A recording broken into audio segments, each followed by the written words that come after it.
No technical difficulties here. Hey guys, it's Ted Bogert with the Ted Show. We're wrapping today up with my wonderful friend, Joe Lopez. Welcome back to the show, Joe. Ted, what a great time to be back with you again. It's always exciting to chat with you because you're just full of a guy with positive aroma. You know what I'm saying? So I like any that. I, yeah I like aroma. I'll take yeah, aroma. yeah, because anytime anybody's having a bad day, just get with Ted. I mean, I love it. Ted. Nobody knows the bad side of Ted. Nobody knows if he's having a bad day. So if you're having a No, bad I day. know. I'm waiting. I'm hoping that doesn't ever Nah, transpire. nah, that's not gonna happen because there's a positive attitudes is a chemical that creates a positive result. So I but like there's a that. saying. Okay. I'll find it. I got a saying around here. I think it's on my phone. So So I love your background. I'm happy to have you back. It's always fun and engaging and entertaining and informative when you come on. We have obviously all been shut down, or at least whatever that means in our world because of COVID-19. I think we lost And count. I just can't keep track anymore. I think I went out though. I ventured out, but this isn't about me. This is about you, Mr. Lopez.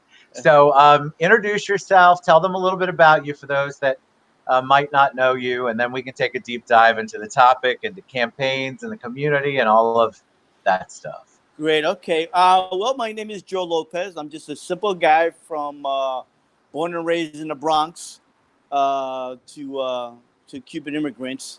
Been living here in Orlando since 2005 with my beautiful wife and two children that she's born with me with, and I'm here with you today, Ted, and hopefully we can talk about some good things and All right. what's going on. I want to make you front and center. So when you're speaking, don't freak out on me like somebody did last week. I know you're used to it, but she's like, "Where did you go?" I go, "I'm still here," but I want people to see you when you're talking.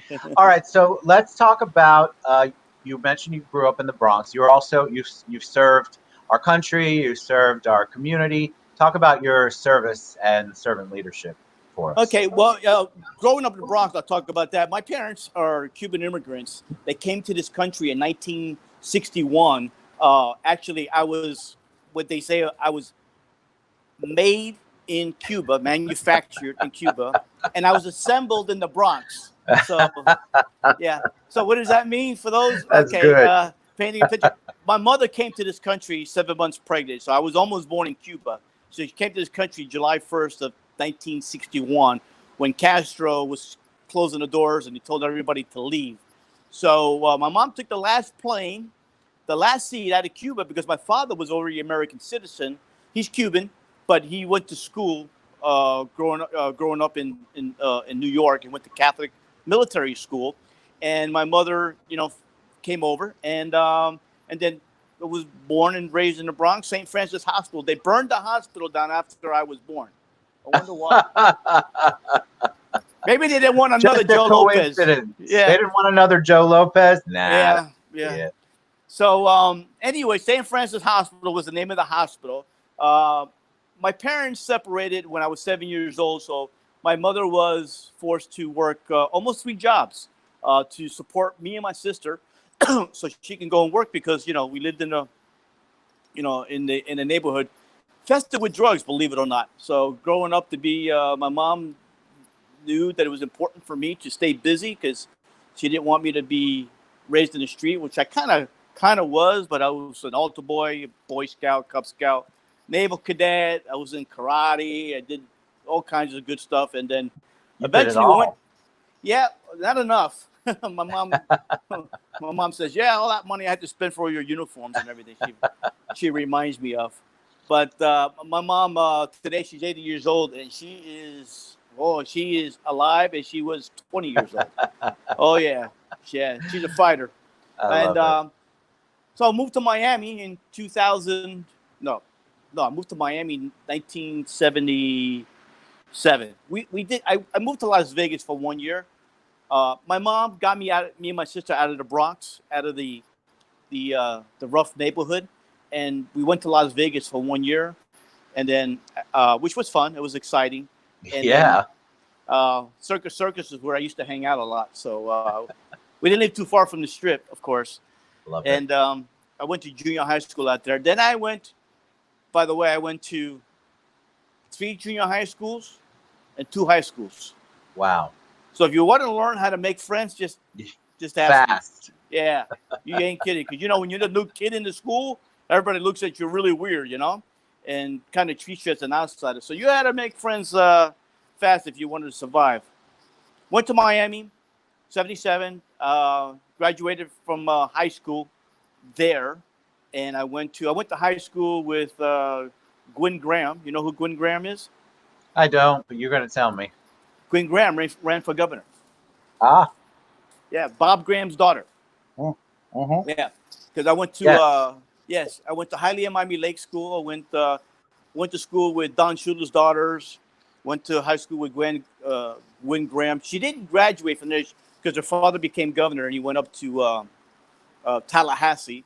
And then I went to the Marines in 1979, and I served at the American Embassy in Nicaragua and in the American Embassy in Santo Domingo, Dominican Republic.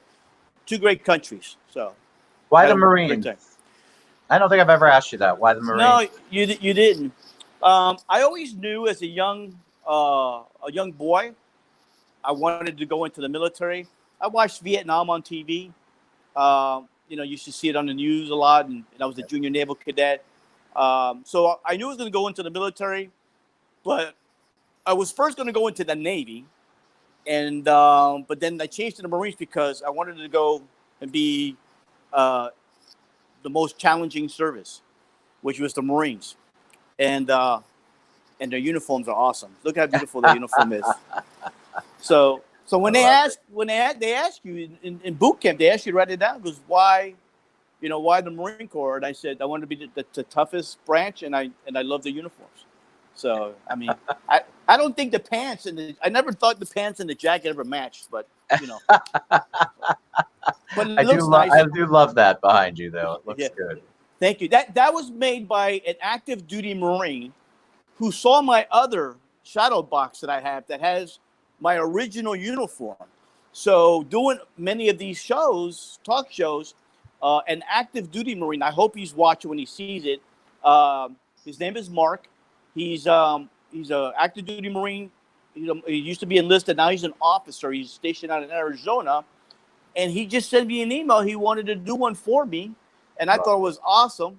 At first I didn't know who it was. I thought it was, skittish. And he goes, no, I want to do a really nice thing for you. And he does this for a lot of people in the service. And he does it at the kindness of his heart. Yeah, charity. And he's still active, and he's been to combat and all that kind of stuff. And he's been in 20 years in the Marine Corps now. He did a phenomenal job. He did, didn't he? Yeah. Yeah, it looks good. All right, so then you left service and you became a police officer. Yeah, 2 years later, I actually applied to a lot of police departments when I came out in 1983. I was riding around in the car with my brother-in-law, who was my best friend. He ended up marrying my sister, and he was a Miami police officer. So I would ride around with him, and City of Miami wasn't hiring, but I applied with other police departments. And we went by one day the highway patrol station, and I applied. And 2 years later, I got the call. Got the call to become a state trooper. And then I'm Miami. How long did you serve? 32 years. I retired 3 years ago, and I retired of a rank of chief, going to the rank one of only 2 Hispanics making above the rank of major. When I was there was only 2 Hispanics above that, so it was a challenge. So tell me about I want to take a dive about encouraging the voice of the community, but I have to ask public service. People want to know, and before we went live, I had people messaging me when I started promoting, hey, ask him about why he wants to run. Why are you campaigning? So tell them a little bit about the campaign, but I think people want to know why. Like, what is it about public service that's important to you or attractive to you, or the force behind it? I didn't realize it at all, until when people started asking you questions and political, when I ran for office. So for 32 years as a state trooper, you know, as a Marine, as a Boy Scout, as a Cub Scout, as a junior naval cadet, as an altar boy starting at 9 years old, you don't think about those things. It just you gravitate to serving the community. I was that guy. I was a crossing guard, believe it or not. I was that guy, that would take an old lady. And when I lived in the Bronx, and they can fact check this, I was a part of. I went to a Catholic school after I went to a public school, and the Catholic school was on the biggest street, okay, you can find in this country, the Grand Concourse. If anybody knows about it, well, I lived on the Grand Concourse, and the school was across the street, and that's the biggest street. I mean, it's got, I don't know, like 8 lanes, all right, in the Bronx, and we used to help the kids cross the street, the nuns and everybody that was going to school, going to church, because there was a church right there too. So it's a sense of duty, Ted. It really is. It's a sense of duty. It's a passion. You don't. It's a calling. You don't punch in and punch out. I remember, as a state trooper, after hours, I would still be policing and driving around, and people used to tell me, "Hey, you're off. Let it go, let it go." Yeah. So I served my country. I served my state. I serve my small communities. I want to continue serving now, giving back into the community. That's where I belong. That's where I fit. I think it's time to give back. So much that I have done, I think I could do so much to affect change, to make change, and not only that, but to inspire others to do the same thing by mentoring. When people listen to my story, where I come from, I wasn't spoon-fed. I didn't have privileges that some other people were, gifted. I come, and I also want people to understand that, you could be anything you want. Coming from, I was almost born in Cuba, but I'm so glad, I am so proud that I was born in this country to be an American citizen, which my father wanted me to. My father was here, and he says, I want my son to be born in the United States. So when you come from a country like Cuba, and you cannot be anybody you want, you cannot do the things that you want to do until you get here, I think all those things is a blessing. And I want other people that I can mentor, inspire to do the same thing and just keep moving forward and pay it forward. I'm a big proponent of that, of paying it forward. I don't ask anybody, hey, you owe me. We may joke around, but I always, when people say, how can I repay you? Don't repay me. Do it to the next person and pay it forward. That's so powerful. I think we begun to talk about the topics of being a voice, encouraging the voice in the community. You do this on a lot of levels. So you're involved in human trafficking at a lot of organizations that have to do with human trafficking, bullying. Talk about some of those voices that you're out there. You're still, because guys, remember, COVID shuts the world down, but problems don't stop. So you're absolutely right. You still have to be a voice. You still have to be out in the community. You still have to do the good things that you were set up to do. You've just had to do them maybe a little differently. But let's talk about your voices. Tell them a little bit about the things that you're doing in the community. So I'm one of the board members for Paving the Way. Who was founded by Jan Edwards, that a lot of people know here in Orange County. She does a wonderful job of bringing other people together from different sources, from other stakeholders.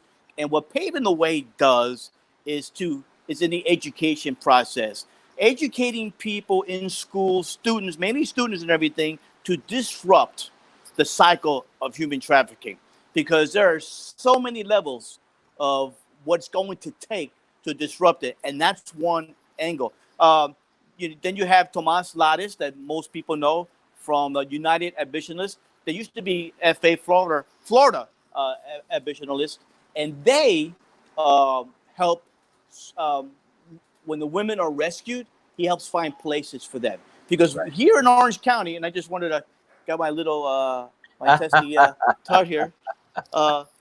In Florida, in 2019, there are 767 cases. Now, this is according to the National Hotline of Human Trafficking. 767 cases that were reports to the hotline in the state of Florida. And out of those 767, 285 are in Orange County. Wow. Now, that created 1,771 victims. This is for 2019. And we know that Orange County is a problem because, well, first of all, Florida is number 3 in the nation, okay? Orlando, Orange County is number 2 in the state of Florida, Miami being number 1. So there's a problem here. So, one of the things that I want to do is, I don't know how we can continue being the number 1 tourist destination in the United States, that we can be listed as a problem. So one of the things what I want to do is, when I do become sheriff, is I want to eradicate human trafficking here in Orange County, to where we're no longer listed on there. So I know that's going to be a tough case, but if you listen to the stories, I just did a documentary on that, where we interviewed a couple of people who helped the human traffickers, help them get food, help them get clothing. They interviewed a couple of women who work on the streets, and Jan and Thomas was also interviewed to talking about. And if you listen to the cases, I mean, being in law enforcement as long as I have, to hear some of these stories, I have a 21-year-old daughter, and those images go through my mind when I think about that. God. So think about all the women that we hear about missing, and unfortunately, when we see that happening, they're good-looking and pretty women, and they disappear. And it's thin air. They're gone, nowhere to be found. Yep. Okay, nothing. Okay, no trace of them. So you got to wonder, okay, were they a victim of human trafficking? Because they don't keep them here. That they're abducted from here or taken or whatever. They don't keep them here. They ship them. They ship them across the United States to California, to otherwhere. They sell them. It's modern day slavery. They'll sell a pimp, a handler, will sell a woman, okay, like it's a commodity, to another pimp for up to $50,000. Okay, and that's how they make their money off of that, because they can make up to $250,000 a year on one woman. So what the life, and this is the sad part, the life expectancy of a woman, who's abducted, the minute they're abducted into human trafficking, their life expectancy is 7 years. Wow. 7 years. Okay. Wow. Yeah. And one of the women told me that about 2 years ago, a 18-year-old girl who wanted to get out of human trafficking was killed on OBT. All right. Wow. And to this day, they haven't found her murderer, or they couldn't pin it on him or whatever. So it's, yes, they could be runaways. They're taken advantage of. Could be girls who are abducted, and they can inject it with heroin, make them addicted to the heroin. So what happens now? Now they're beholden to the pimp and the handler, because now they need their fix. Yep. I tell people, go watch the movie, Take It 1, 2, or 3. Yes, it's a little dramatic because it's a movie. It's going to, but the concept is there. It exists. Yep. So that's one of the things, and I used to investigate. Well, I personally didn't investigate. I had a component underneath me that used to investigate human trafficking. And that's where I started learning about it.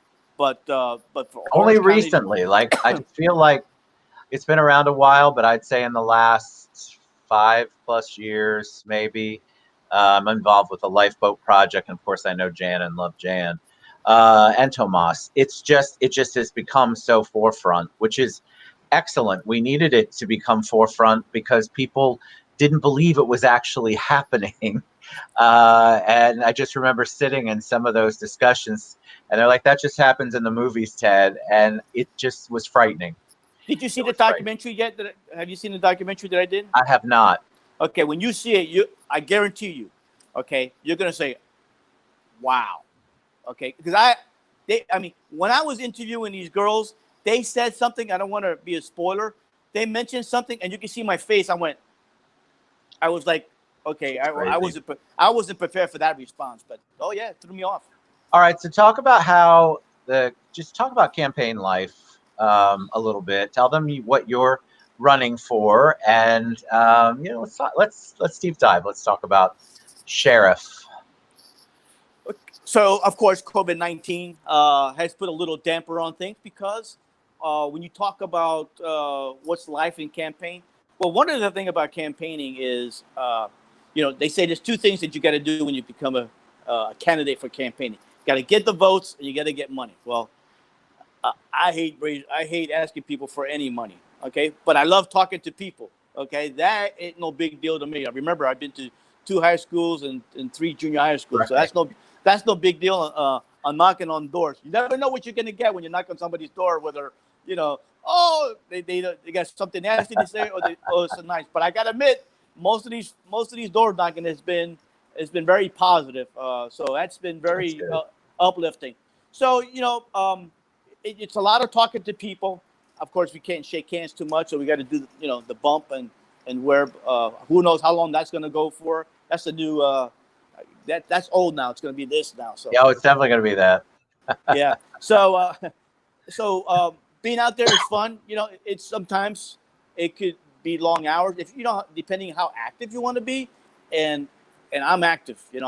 I'm full of. I got to keep it clean. I'm full of vinegar, I should say. You could have said it. I'll say it for you. Piss and vinegar. There you go. And there's nothing holding me back. I'm full of energy. So I like talking to people, going to the events. Right now, there ain't too many of that stuff going on. But normally when there is, you got the hobnobs, you got the events going on. You're invited to galas, you're talking to people. So it's constant talking and meeting people. And the most important for me is trying to connect with the community, listening to the community and find out what they want. Because you know what? Too often, the candidates go out there and they tell them what they want to do. And, and the communities, I say, well, you haven't even listened to us. You're not active listening. How do you know what we want? So that's what I have done, a grassroots, because my campaign, it's a grassroots campaign. Of course, it's a grassroots versus the establishment, but out there talking to people into the community, hanging out with them for 2.5 years. Look, recently, I got somebody called me to tell me that their daughter went missing. All right. And that's the relationships that I have developed in the community, that her daughter went missing. And I'm not going to mention the police department. They contacted the police department and they didn't want to do anything because they meet a certain criteria. So when they contacted me, what did I do? As a matter of fact, Jan knows about it because she's another community servant leader, I should say. She is. And she jumped in it too. So, I have over 20,000+ followers. So we put it out there and within 24 hours, we found her. Wow. Okay. Yeah, if that's any indication. Dexter Rents, who was recently killed, who is a up-and-coming star who got a scholarship to University of Louisville to play football. And he was at the wrong place at the wrong time. And you had these gangsters and rappers. They did a drive-by, and he happened to be the one who was less fortunate, and he was killed. And so I had many family members reach out to me and ask if I could help. And we put the word out there, see if we could still find it. So the latest thing is, they're still working it, and hopefully they can bring those guys to justice, because since that incident, there has been retaliation going back and forth with that group. So, we got to be in the community. We got to mentor. We got to do a better job of mentoring these kids and getting the leaders, the right leaders. That's my dogs. Getting the leaders, the right leaders from the faith-based to come out and help us mentor some of these kids. One person who does a great job, and I'm going to give him a shout out to, is Pastor Daniel Ings. He mentors young black boys to men. I've gone out to them and speak to them a couple of times. Great person. I don't know if you know him, but he'd be a great person to have on the show. And I'd love it. and that's what he does, and that's what we need more of. I agree. All right. So tell us about the race. It's the campaign. I don't even know what I hate politics in general. So I don't even know what the actual lingo is. But I am a big believer in servant leadership, which is exactly what you have done and want to do. So tell them about the Orange County Sheriff race and what people can do to get involved in your campaign. Well, we are one of the things. I'm not a politician, and don't even know how to speak like one. So basically, I want to call myself the people sheriff. I have to do social media now, but when I'm sheriff, I want to be out there in the community. And what we need more of is to engage in the community. Now, the three things that I want to work on my campaign is to reduce the violent crime. I don't know if you heard, but we just had another homicide, the 41st homicide of the year in Orange County. So it's already breaking records. Last year, it was up to 56 homicides. The same time last year, this year's compared, there was only like 22 homicides, and we're at 41 homicides already this year. And we're not even halfway through the year. Halfway through the year is June 30th. So we got a violent crime situation going on. So we got to do something about that. And some of the ways we can do that is that we need a really good, robust, organic community policing. Why do I talk about that? Because we also know that a lot of the homicides go unsolved. Why do they go unsolved? Because we're hearing that the community doesn't want to communicate, and this is documented in the media. This is not Joe Lopez saying it. Even the sergeant detective for one of the police departments, they even said that they're afraid, they don't trust the police, they don't want to talk to them. So we know that our law enforcement officers out there do a hell of a job, okay, out there trying to combat the crime. Unfortunately, there's a very small percentage out of the 700,000 police officers nationwide, okay, 700,000 police officers nationwide, and a small percentage, a small number, have done some really stupid things that tarnishes everybody's badge. Doesn't matter what shape of the badge or the color of the uniform, whether it's in California, Montana, wherever it may be, it affects everybody. So what we have to do here in Orange County, we have to work stronger, we have to work smarter to get the community to cooperate with the community, and you know what? And let them see what we're doing. And instead of just going out there and criminalizing the whole community, when I hear the same everywhere I go. Every community tells me the same thing. What are you going to do about the violent crime, and what are you going to do about community policing? Because I don't know who the police officer is who works in this community. I don't see them. Coming from New York, you know what we used to have? Friendly Joe, Officer Joe, walking the beat, who knew your mother and father, okay? And right. God forbid, because my mother and father says, don't you ever let the police bring you home, because you'll pay for that. So whenever they were walking the street, they knew your name, they knew your parents, and they would say, hey, behave. If not, because with your kids, you do crazy things and so forth. No handcuffing, no going to jail, but you have that conversation, and they knew who you were. And we respected the law enforcement. They treated us like, like a human. So that's what we need to do, is a robust, and having that helps. That's one of the strategies. One of the many 12 strategies that I'm going to implement in reducing the violent crime. And the last thing that we need is, you can't do number one and number two without sufficient law enforcement officers. Orange County is a great county. How do we know? Because 1,500 people are moving to Orange County every week. I don't know if you knew that, Ted. I did not know that. Okay. Yes. I didn't know. It used to be 1,000. Now it's 1,500 people moving to Orange County. They're coming from New York. They're coming from Miami. They're coming from Venezuela. They're coming from Puerto Rico. They're coming from everywhere. So the population here is growing. So what we need, the calls for service that they're holding, so we need more deputies. We also have deputies leaving Orange County Sheriff's Office for better pay to go to work at local police departments. So we're training. We're spending, Orange County taxpayers are spending $150,000 to train, equip, and pay a deputy. $150,000. You're a businessman, aren't you, Ted? I know you're in the business. I am. That's what they tell me. Okay, well, can you imagine that you hire somebody and you spend all that money to train them for your competitor to come and steal them away after you spend all that money? I used to hate to lose people. So just imagine if you put a lot of money into them, okay? Because in your business, I'm sure after 4 or 5 years, you're invested in them. They know what they're doing. You're not sitting over them. They're making you money. So just imagine a deputy leaving after 4 or 5 years. We spent all this money to go work for another police department to make more money. That's a disservice to the taxpayers because on a number of reasons, because the money that we're spending, two, now that's a void. There's no deputies on the road. There's nobody fighting crimes. One neighborhood's one less deputy. Who knows? In Orange County, is less than 160 deputies because of the vacancies. So those are my 3 platforms. That's what we got to do to make Orange County safer, so people can raise their families here, so you can sell houses and mortgages, so people will move here. And the first question they're going to ask you is, how's the crime? And you're going to say, there is no crime because Sheriff Lopez is keeping us safe and the economy is doing good. And you can go to school and reassure them when they go to school, they'll return safe. And the wives, when they want to go out and play or they want to go shopping, they'll return safe. How do you like that? I love it. Yeah, you've got even greater energy today. Awesome. Oh, because you know why? Why? Because today's a special day.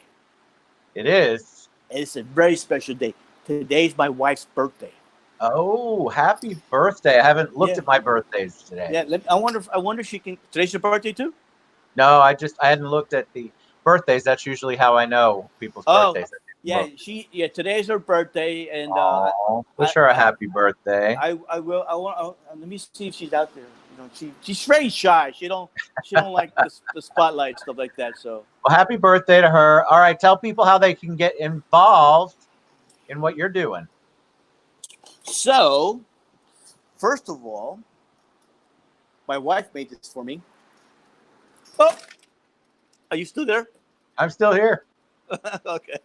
We can hear you. I can hear you and see you. You can hear me, see me? All right, let me fix this. All right. Good. So they can first follow me on Facebook. Nice. This way. Okay. So they can see Facebook. All right. Closer. Joe Lopez. All right. The other way. There you go. Got it. And then they got my second one is my Instagram. All right. You see that? See it. I love it. Instagram. And then you got my Twitter account. All right. Joe Lopez for sure. I'm not done yet because there's more. There's more. There's my email. Nice. Okay. Joe and Lopez. we got the website that's already streaming down at the bottom, JoeLopezSheriff.com. And then my email account. So you can email me. I respond to everybody. If you call me, I respond to everybody. So you can do that. One other way of getting involved, if you want to reach out to us, we're always looking for donations. You donate what you can. But most important, this is the most important, is to vote. Okay? There's a primary, a Democratic primary election on August 18, 2020. You got to come out and vote, and you got to share with your family. Get everybody to vote. I fought for your rights to exercise that vote, not like where my parents came from Cuba. They didn't have a choice in the matter. So exercise your vote. Come out there and vote for the only person to make you safe, Joe Lopez, for Orange County Sheriff. You have definitely gotten amazing at this whole thing since the last time. I barely had to say anything. It was awesome. All right, brother. I appreciate you. JoeLopezSheriff.com. I also tagged you in the post, and I think I tagged your page, but if I didn't, I'll go back in and do that. Happy birthday to your beautiful wife. Thanks for all you do, my friend. I appreciate it. Ted, thank you. Thank you, and thank you. People who don't know you really don't know what type of person you are in helping the community. Always positive, never has anything negative to say about anybody or anything. And I'm telling you, if you're having a bad day, just get a hold of Ted. He'll make you feel good. You're sweet. Thank you so much, my friend. All right, guys. JoeLopezSheriff.com. Reach out. Take care. Thank you, Ted. All right. Bye-bye. Bye, guys.